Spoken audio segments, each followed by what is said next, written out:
ब्रज में उद्धव जी महाराज भागवत में कहते हैं, आशा महो चरण रेणुज श्याम हम श्याम वृंदावने किमपि गुलमलतौषधीणाम। हे विधाता, यदि आप मुझसे रीझ गए हो तो मेरी एक इच्छा पूरी करो। बोले कहो बृहस्पति के शिष्य अति विद्वान विदुर, उद्धव क्या चाहिए? तो उद्धव जी कहते हैं कि वृंदावन का छोटा सा पौधा बना दो, बड़ा वृक्ष नहीं, छोटा पौधा। बोले एक तो तुमको मानव नहीं बनना, ऊपर से चलो मानव नहीं तो जीव जंतु कह दे तो वो भी नहीं बनना, वृक्ष बनने की कहते तो वृक्षों में भी छोटा पौधा, ऐसा क्यों?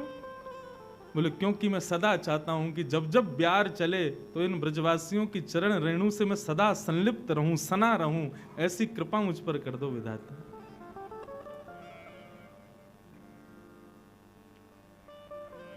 एक भोरी सखी जी का पद है,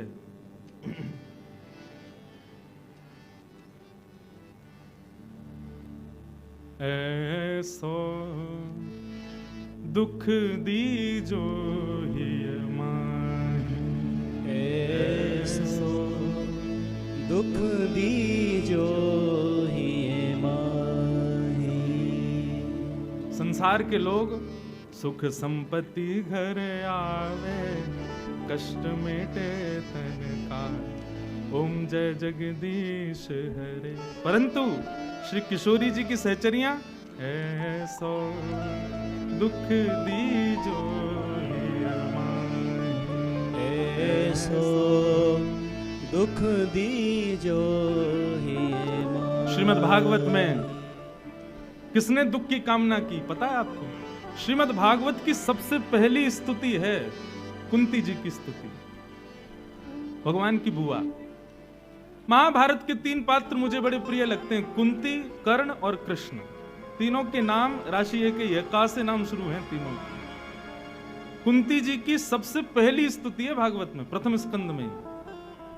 तो मैं तो अपनी कथा में ऐसे प्रारंभ करता हूं कि भाई भागवत में 12 स्कंद हैं, तो एक प्रकार से 12 स्कंद रूपी भागवत रूपी ये बिल्डिंग कुंती जी की स्तुति की नींव पर खड़ी है। और कुंती जी की स्तुति में कुंती जी क्या कहती हैं?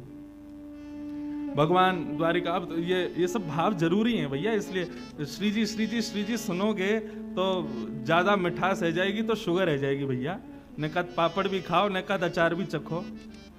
अच्छा एक बात कहूं, हमारी भागवत जी पापड़ अचार नहीं है वो तो उनके आगे तो अमृत भी फीको लगे। मैं सत्य बता रहा हूं, ये सब रस चर्चाएं कहने का मेरी सामर्थ्य है ही नहीं, मैं कह ही नहीं सकता। आप मुझे साल भर में नागपुर के अलावा इन सब चर्चाओं में कभी देखोगे भी नहीं। मैं सीधी सीधी कथा कहते हैं, परंतु लगता है कि उस पूरी कथा का ही बल ये सब चर्चा कहवाता है। श्रीमद् भागवत साधारण नहीं है बंधु, भागवत का आश्रय लेके देखो तब पता चलेगा। तो श्रीमद् भागवत में कुंती जी कहती हैं कि विपदो संतु नः सस्वत तत्र तत्र जगद्गुरो भवतो यद्दर्शनं यस्या अपने भव दर्शनम। भगवान द्वारिका जा रहे थे, सबने अपने मन की बातें कही। ठाकुर जी जैसी द्वारिका निकलने लगे, महाभारत युद्ध पूर्ण हो गया था, जीत गए थे पांडव। तब पांडवों की मां कुंती रथ को रोक लेती है और ठाकुर जी से कहती है मुझे आपसे कुछ बात करनी है। ठाकुर जी बोले बुआ आज्ञा करो। तो सब बातें कहती हैं, बहुत सुंदर स्तुति है। अंत में कुंती कहती है मैं जान गई हूं कि आप भगवान हो और भगवान से कुछ मांगना चाहिए, भगवान तो इच्छा पूर्ण करते हैं। द्वारिकाधीश बोले मांगो बुआ क्या चाहिए? बोले पहले वचन दो, जो मांगूंगी सो दोगे। ठाकुर जी बोले वचन की क्या? नहीं नहीं वचन दो, तुम वचन के पक्के नहीं हो इसलिए वचन दो। ठाकुर जी ने कहा वचन देता हूं, जो मांगोगी सो दूंगा। तब कुंती कहती है कि विपदः सन्तु न सस्वत तत्र तत्र जगत गुरो। इस संसार में जितनी भी विपत्तियां हैं वो सब मेरे जीवन में आ जाए। द्वारिकाधीश कांपने लगे कुंती की स्तुति सुन के। बुआ ये संकट कष्ट भोग के तेरा पेट नहीं भरता, क्यों मांग रही है? अरे देख अपने पुत्रों को देख, वो राजा बन गए, महाभारत युद्ध जीत गए, हस्तिनापुर के सिंहासन पर बैठे हैं, जीवन भर इन्होंने और तूने कष्ट सहा, आज पहली बार ये लोग राजा बने हैं और अब तू फिर से मुझसे दुख मांग रही है, क्यों? कुंती बड़ी अच्छी बात कहती है, अच्छा कन्हैया एक बात बताओ, तुम ये बात मानते हो ना कि कल तक हम दुखी थे? ठाकुर जी बोले हाँ। और आज हम सुखी हैं? बोले हाँ। तो देखो कल तक हम दुखी थे तो तुम यहीं बैठे थे, आज हम सुखी हुए तो तुम छोड़ के जा रहे हो, तुम द्वारिका जा रहे हो। जिस बात से हमारा श्याम सुंदर हमें छोड़ के चला जाए वो बात हमें प्रिय नहीं है, चाहे वो हस्तिनापुर का सिंहासन ही क्यों ना हो।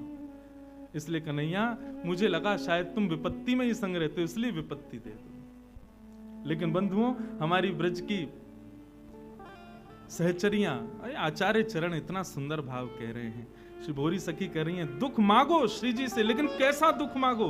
ध्यान से सुनना। ऐसो दुख दीजो हिय माहि, गाओ। ऐसो दुख दीजो हिय माहि। कैसा दुख? बिन पद कंज छटा दृग देखे, बिन पद कंज छटा दृग देखे। जब तक श्री जी आपके चरणों का दर्शन ना करें, जब तक आप युगल के चरणों का दर्शन ना करें, तब तक को सुहावे नाही प्यारी जू, को सुहावे नाही प्यारी जू, को सुहावे नाही श्याम जू, को सुहावे नाही श्याम जू। दुख दीजो हिय माहि, ऐसो दुख दीजो हिय माहि। जब तक आपके युगल चरणों का दर्शन ना करें, श्री बांके बिहारी बिहारिणी जी के दर्शन ना हो, तब तक कोई सुहावे ना है। ये स्थिति एक प्रकार से भोरी सखी जी ने यहां पर वैष्णवों की स्थिति भी बताई है। अब देखो आप सब लोग अपने, आप सबके मध्य में कह सकता हूं, हमारी स्थिति समदन जी कैसी है? ये हमारी समदन है, हंस क्यों रहे हो? हमारे लाला की सासू माँ है रोज इतरा के आवे लाला, अपनी सास को दिखावे। देखो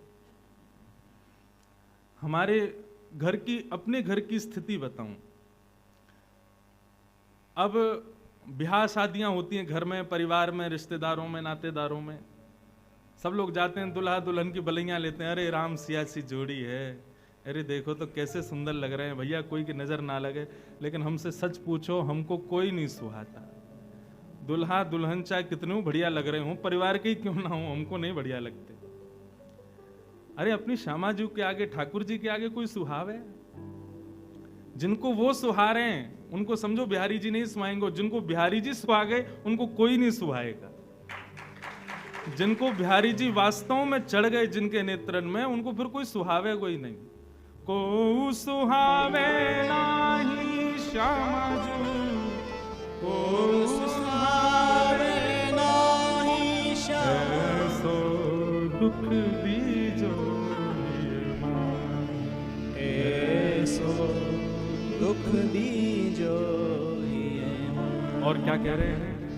काहू सो मिलवो न सुहावे, काहू सो मिलवो न सुहावे, बातन सो घबराही, बातन सो घबराही,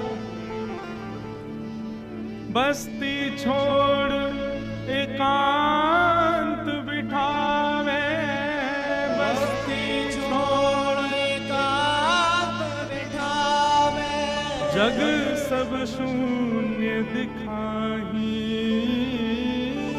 जग सब शून्य दिखाई, ऐसो दुख दीजो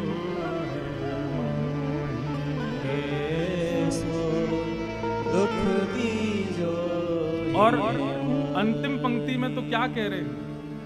घोरी ऐसे दुख बिन प्यारी, घोरी ऐसे दुख बिन प्यारी, जीवन व्यर्थ जन्म ही, जीवन व्यर्थ जन्म ही, हाँ जीवन जन्म वृथा ही,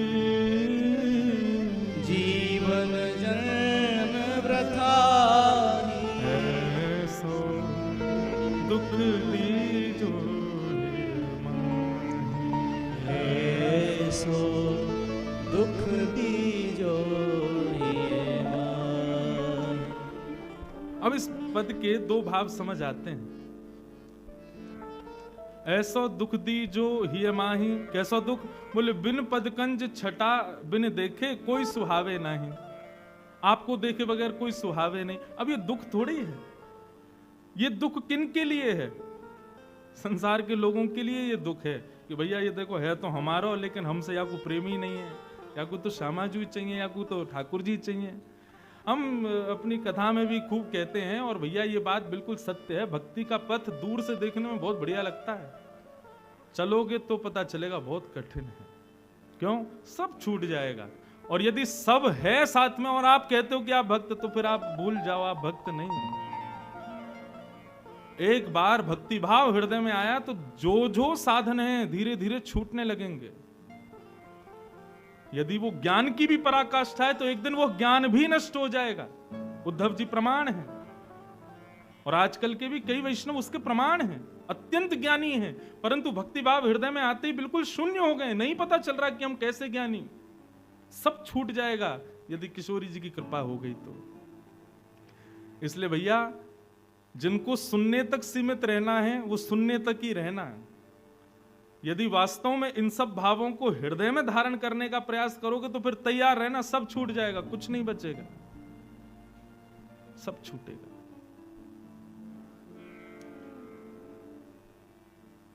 परंतु हमारे रसिक जन कहते हैं ब्रज यदि मिल जाए, ब्रजवास यदि मिल जाए, तो किशोरी जी की ब्रजवासियों पर एक पॉइंट ज्यादा थोड़ी सी कृपा रहती है कि ब्रजवासियों का कुछ छूटता भी नहीं है और भजन बना रहता है। बाहर के लोगों को ज्यादा छूट है। हाँ, ये बात हम सत्य कह रहे हैं।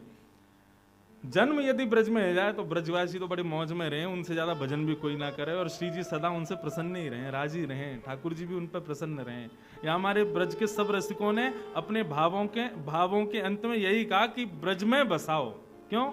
बोले ब्रजवासी बनने में फिर ये क्रम छोड़ने के, परिवार छोड़ने के, ममताएं छोड़ने के क्रम नहीं करने पड़े। ब्रजवासी सब में लगे रहते हैं और भजन भी कर लेते हैं, इसलिए ब्रज चाहिए। तो आज का विनय इसी से ही प्रारंभ हुआ कि हे किशोरी जी, हमारी यही अभिलाषा कि आप हमें ब्रज प्रदान करें।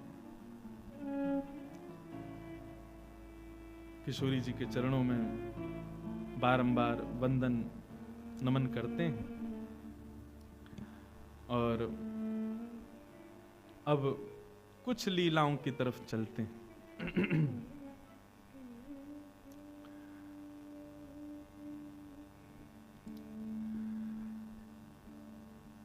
कल हम लोगों ने दर्शन किया कि श्री किशोरी जी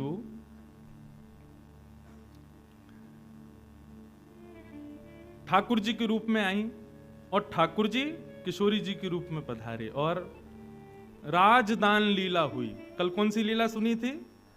राजदान। बाकी तो दान लीला है, कल की राजदान लीला थी, क्योंकि कल दोनों अदला बदली हुई थी। तो आज अब वो लीला पूर्ण हुई, उसके बाद रास बिहार हुआ। रास बिहार के पश्चात अब किशोरी जी अपने रूप में आ रही हैं और ठाकुर जी अपने रूप में आ चुके। सब सहचरियां किशोरी जी का श्रृंगार कर रही हैं, पुनः उनको किशोरी जी रूप में ला रही हैं और ठाकुर जी टुकुर टुकुर निहार रहे हैं। अब ललिता, विशाखा आदि सब सखियां किशोरी जी का श्रृंगार कर रही हैं और ठाकुर जी को मन है रो कि इनको हटा के मैं करूं श्रृंगार।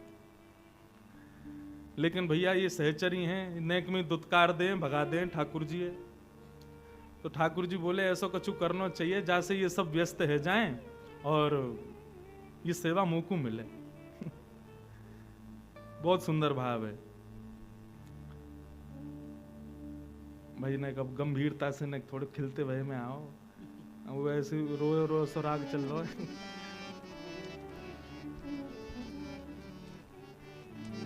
हाँ बस बढ़िया। हाँ रागों से भी भूमिका बनती है, वो ज्ञान व्यान सब रखो रह गयो, शुरुआत में दे दियो, अब तो आओ लीला में चलें। तो ठाकुर जी देख रहे हैं कि भैया श्री जी को श्रृंगार है रहे है, कितनी सौभाग्यवंत है ललिता विशाखा आदि सब सखियां। बताओ श्री जी के कानन को ऐसे पकड़ के कुंडल पहना रही हैं, श्री जी के पत्रावली को श्रृंगार कर रही हैं, चुनरी ला के उड़ा रही हैं, बीच बीच में श्री जी को जल की प्यास लगे तो अपने हाथों से जल पिला रही हैं, पावन में पाजेब पहना रही हैं। ठाकुर जी की इच्छा है रही है कि ये सेवा हमको मिल जाए, लेकिन ये जब तक ये सबरी खड़ी रहेंगी तब तक हमको ये सेवा नहीं मिलेगी। तो ठाकुर जी ऐसे वहीं विचरण कर रहे थे, तो ठाकुर जी बोले मुंह को तो बड़ी जोर की भूख लगी है, ऐसा मन कर रहा हो कि कोई वृक्षण से फल तोड़ के लिया है, मुंह को खवाए दे, मैं तो आनंदित है जाऊं। तो सहचरियां भले ही ठाकुर जी से उठी उठी रहती हैं, थोड़ी न तेज आवाज में ही रहे, लेकिन वो एक पंक्ति है, हम श्री राधे जू के बल अभिमानी, टेढ़े रहत मोहन रसियासों बोलत अटपटी वाणी। किशोरी जी के बल का अभिमान है सब सहचरियों को, ठाकुर जी से सीधे मुंह बात ना करें, लेकिन अगर ठाकुर जी को कोई श्रम हो रहा है तो सब सहचरियां उनकी भी सेवा करती हैं। ठाकुर जी बोले मुझे तो मन कर रहा है कि बहुत जोर की भूख लगी है, कोई फल तोड़ के लिया है। इतने में एक सखी बोली, श्यामाजू ठाकुर जी को भूख लगी है, ये बाकी सब सखी लगी, मैंने फल तोड़ लाऊं? हाँ जाओ। लालजू अभी रुको, हम अभी आपके लिए फल लाएं। एक गई, ठाकुर जी बोले और बच्ची हैं, इनको कैसे भगाऊं? अरे मुंह को तो प्यास भी लगी है, कोई जल लिया तो, यमुना जल से आजकल प्यास ना बुझे भैया, कोई बढ़िया मटका में भर के और कुआं से निकाल के लेके आवे तो आनंद आ जाए। तो एक सखी बोले अरे जय जय को प्यास लगी है, मैं जाऊं? दूसरी सखी भाग गई। लेकिन चतुर दो सखियां हैं, ललिता और विशाखा, ये सब समझ जाएं ठाकुर जी के मन की बात में। आहा इतना सुंदर श्री भगवत रसिक जी का पद है, लाल एती चतुराई कहां पाई। ये लाला इतना चतुराई तुम में कहां से आई है? अब तो दो ही सखी रह गई, बाकी सब सखी तो ठाकुर जी ने बेच दी। कोई से कहती है तेरो कसम चिल्ला रहा है, जल्दी जावा को भूख लगी है, जाके भोजन बना। बोली लाडली जू मैं अभी आऊं, भोजन पवा के एक वैसे चली गई, सबको भगा दी और दो ही रह गई।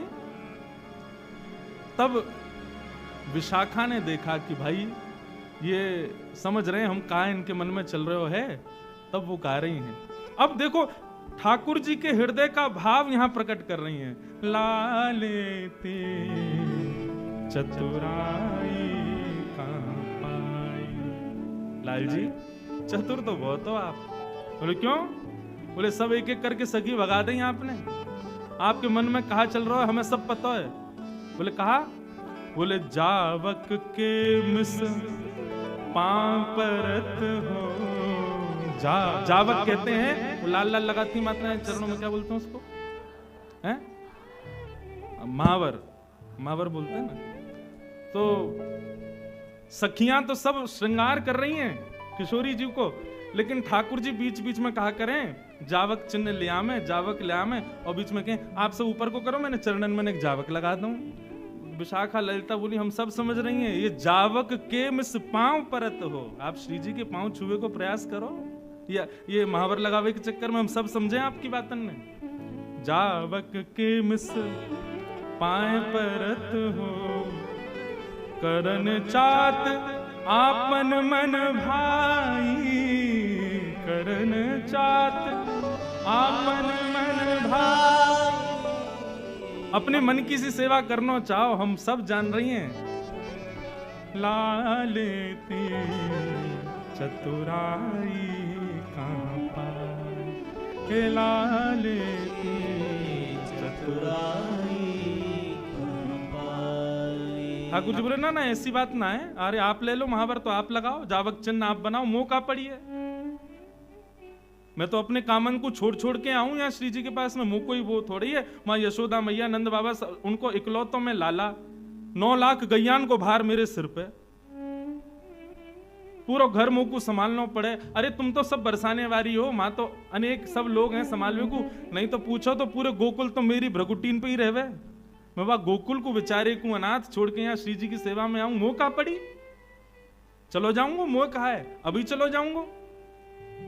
तब सखियां कह रही हैं, छल बहु भरे साधु से दीखो, चल बहु भरे साधु से दीखो। लाला किशोरी जी, देखने में ऐसा लगे कितनो सीधो है लाला हमारा, है देखने में ऐसा लगे कोई साधु पुरुष, लेकिन यहाँ के हृदय में जितने छल भरे हैं उतने कोई के हृदय में ना है। छल बहु भरे साधु से दीखो, छल बहु भरे साधु से दीखो। यही कि मिस आपने कहा कियो, सखियन बतावत सेवकाई लालन, सखी बतावत सेवकाई। और यही छल के कारण आपने सबरी सखी यहाँ पे भेज दें, मुझको फल लेके आओ, मुझको जल लेके आओ, तेरो कसम चिल्ला रहा हो, तेरो बालक रो रहा है, सब भेज देंगे आते। ठाकुर जी बोले पोल पट्टी खुल ही गई है, सब इन्हें पता चली गया कि हम श्री जी के संग एकांत में उनको श्रृंगार करवे को भाव रख रहे हैं। वो लाला यहाँ पे अब गुमान करवे तो काम नहीं चलेगा, झुक जा। विशाखा अब तू समझ ही गई है मन की बात, तो फिर पूर्ण कर ही दे, हमारे काम को पूर्ण करवा ही दे, श्री जी को श्रृंगार को अधिकार हमें ही दे दे। भगवत पाई परो ललिता के, भगवत पाई परो ललिता के। राज करो चिर सुखदाई, राज करो चिर सुखदाई। लाला यदि आप हमारी श्री जी के भाव साम्राज्य में राज करना चाहो तो जाओ ललिता के पांव परो, ललिता के चरण में शीश झुका के प्रणाम करो, ललिता आज्ञा देगी तब आपको श्री जी मिलेंगी। और श्री जी की सेवा पावे के लिए हमारे श्याम सुंदर ललिता के चरणन में प्रणाम कर रहे हैं, सिर रख कर के दंडवत कर रहे हैं, ताकि ललिता अधिकार दे श्री जी के सेवा को। हमारे लाल जी को सबसे प्रिय है श्री जी की सेवा, लेकिन श्री जी की सेवा तब तक नहीं मिलेगी जब तक सहचरी कृपा नहीं करें। आज के भाव में ये सहचरियां कौन है बंधुओं? हमारे ब्रज में श्री राधा नाम उच्चारण करने वालों साधारण ब्रजवासी भी है ना, तो ये समझो ये सहचरी है, यही अधिकार देगो किशोरी जी को, या के बगैर वो अधिकार नहीं मिल सके। इसलिए हमारे ब्रजवासी और ब्रज के संतों को खूब प्रणाम करो, क्योंकि किशोरी जी और ठाकुर जी की सेवा को अधिकार वे ही प्रदान करेंगे। हम वहां जाकर के भी ये सोचा नागपुर के सेठ हैं, कलकत्ता के सेठ हैं, बंबई से बहुत बड़े अमीर आदमी हैं, तो श्री जी और ठाकुर जी कभी आपको सेवा नहीं मिल सकती। वहां जाकर के तो अपनी ठकुराई और अपने भाव सब भूलो और ब्रजवासी और सब सहचरीन के चरणन में नाक रगड़ के प्रणाम करो, वे प्रसन्न है गए तो श्री जी आपको सहज मिल जाएंगे। दोनों पक्ष हैं, भाव पक्ष से तो श्याम सुंदर ललिता को भी प्रणाम करने को तैयार हैं यदि श्री जी की सेवा मिले, लेकिन हम आप सबके पक्ष में यहाँ पर भगवत रसिक जी आज्ञा कर रहे हैं, भैया सदा ब्रज के रसिकों को प्रणाम करते रहो, दंडवत करते रहो, नमन करते रहो, उनमें अवगुण मत देखो, क्योंकि वे ही आपको श्री जी और ठाकुर जी की सेवा देंगे, उनके बगैर ये मिलना असंभव है। लालेते कहाँ पाई चतुराई, लालेते कहाँ पाई चतुराई। ठाकुर जी की ऐसी मधुर लीला है। ललिता विशाखा आदि सखियन को भी प्रणाम करें कि श्री जी की सेवा मिले। मधुर सेवा ठाकुर जी करते हैं और फिर सब सखियां युगल स्वरूप की आरती उतारती हैं। अब लीला आती है कुछ ऐसी, ठाकुर जी निरंतर वंशी का वादन करते हैं। बंधुओं, हमारे यहाँ वंशी को बड़ी बड़भागिनी बताया। श्रीमद् भागवत के वेणु गीत में तो गोपियां कहती हैं हमारी सौत है। बोले क्यों? वो निरंतर ठाकुर जी के ओष्ठों पे सोती है, उनके अधरामृत का पान करती है। ठाकुर जी नित्य या को अपनी कमरिया में बांध करके रखें, और तो और ठाकुर जी रात में अपनी तकिया के पास ही रख के सोवे। हमारे लाल जी आज भी शयन करेंगे ना, चाहे मार्ग में भी फ्लाइट में कहीं जाए, कहीं वंशी संगी ही रहेगी। वंशी, छड़ी और बंटा जी। बंटा क्या है? वो पल्ली तरफ रखो ना, ये ठाकुर जी को टिफिन है छोटा। हमारे लाला को भूख बहुत लगे तो यहाँ में कछु ना कछु रखना पड़े। हम तो ऐसा करें, जब सफर में जामे ना तो ठाकुर जी के एक आध लड्डू रख दें और ठाकुर जी की झांपी में 1000-2000 रुपया रख दें। लाला और भूख लगे तो खरीद के खा लियो। भैया ये भाव की सेवा है, ये नियम की सेवा ना है, ये क्रम की सेवा नहीं है, तो भाव की सेवा है। तो ठाकुर जी वंशी सदा अपने संग रखें। क्यों रखें? क्योंकि वह वंशी को श्री जी ने भी अपने अधर पर धारण किया है। और जब से श्री जी ने अधरामृत को पानवा वंशी को कराया हो, तब से ठाकुर जी वही को लिपट करके सोमे, वही के संग रह में, वह को सदा अपने संग रखें।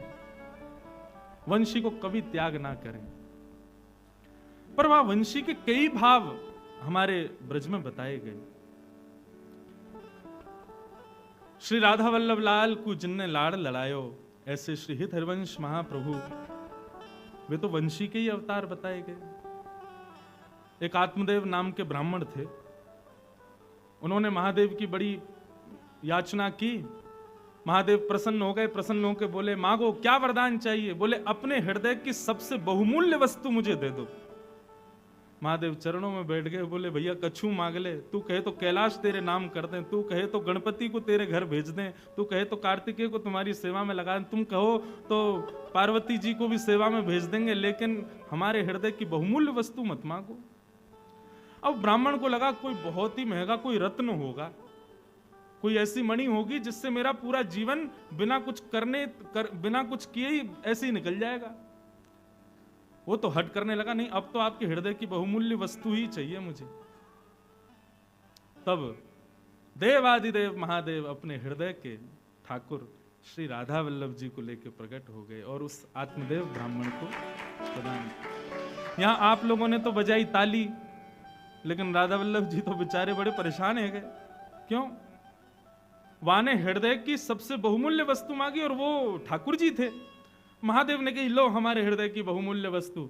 आत्मदेव बोले, जे कहा दियो आपने?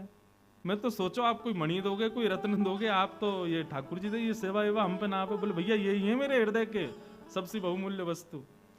आत्मदेव जी ले तो आए, लेकिन भाव से उनको तो ये लगता है ये तो और खर्चा बढ़ गए मेरे। तब किशोरी जी ने आज्ञा दी वंशी को, बोले हमारे लाल जी को कष्ट नहीं हो, श्रम नहीं हो, आप पृथ्वी पर जाओ। तब ठाकुर जी की वंशी ही श्री हित हरिवंश महाप्रभु के रूप में पधारे और आकर के आत्मदेव जी से ठाकुर जी को ला करके वृंदावन में विराजमान किया। हम अपने पद में गाते हैं ना, जो विश्राम में पद गाते हैं, आतुर है हरिवंश पुकारो, श्री राधा राधा नाम, तब सघन कुंज यमुना तट आयो, श्री राधा वल्लभ लाल। बोल राधा वल्लभ लाल की जय। तो एक ब्रज के भाव से ठाकुर जी की वंशी आज भी ठाकुर जी के संग है और वो आचार्य रूप धारण करके भी आई हैं। परंतु एक भाव से ठाकुर जी की वंशी ये श्री हनुमान जी महाराज पधारे कहीं की कथा के भाव से। और भाव कुछ ऐसा था कि भगवान श्री राम जब अपनी लीला पूरी करके जाने लगे, तब हनुमान जी ने प्रार्थना की, बोले भगवान आप लंका से वापस अयोध्या जा रहे हैं, बीच में दंडकारण्य में कुछ संत आपकी प्रतीक्षा कर रहे हैं, उनको दर्शन दे दीजिए। राम जी बोले अभी हम पे समय नहीं है, 14 वर्ष पूर्ण हो गए, अभी हमको निश्चित अभी अयोध्या पहुंचना है, नहीं तो भरत जीवित नहीं मिलेगा। हनुमान जी बोले वहां एक भरत नहीं मिलेगा, यहां लाखों भरत मर जाएंगे। तब रघुनाथ जी ने आज्ञा दी, बोले चिंता मत करो, ये सब दंडकारण्य के जितने भी संत हैं ये सब अपने भजन के प्रभाव से द्वापर में श्री राम वृंदावन में गोपी बन करके प्रकट होंगे और तब हम इन सब को वह सुख देंगे जो ये चाहते हैं। हनुमान जी बोले लेकिन एक विडंबना है। बोले क्या? उन सब ने मुझ पे विश्वास किया कि मैं आपको लेके आऊंगा, अब मैं आपको ले जा नहीं पा रहा तो मैं क्या करूं? ठाकुर जी बोले चिंता मत करो, हम तुमको ब्रज में कोई ना कोई रूप देंगे और आप ही हमको इन सब संतों से मिलाओगे। तब द्वापर में ठाकुर जी ने विचार किया हनुमान जी किस भाव से आवे, तो वही हनुमान जी ठाकुर जी की वंशी बन करके आए। और जब जब उस वंशी की नाद होती है तब तब गोपियों का मन ठाकुर जी की ओर आकर्षित हो जाता है। महाराज प्रारंभ ही श्रीमद् भागवत में वंशी के नाद से ही हुआ। हनुमान जी ने अपना वचन निभाया कि हम आपको मिलाएंगे और गोपियों को लेके गए ठाकुर जी के पास।